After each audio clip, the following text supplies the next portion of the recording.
CD.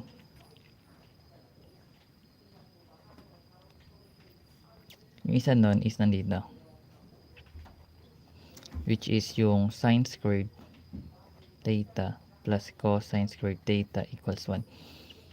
Wherein, kung meron tayong sine squared theta guys, pwede natin equate yung sine squared theta galing sa formula na 1, then subtract natin yung cosine squared theta. So, may ganyan tsura niya.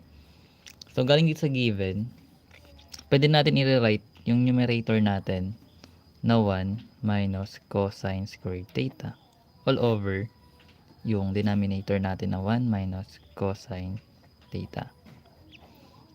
So, ito guys, na numerator naman, i-familiar sa special products. Ito guys is difference of 2 square.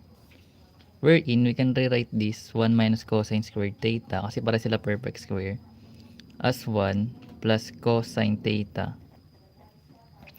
times 1 minus cosine theta. Hello, Chaxi. All over yung 1 minus cosine theta. Hello, kid.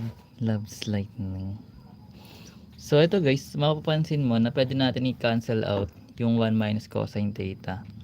So, maka-cancel na tong dalawa. So, yung matitira na lang is yung 1 plus cosine theta. So, if ever na gusto nyong matuto ng mga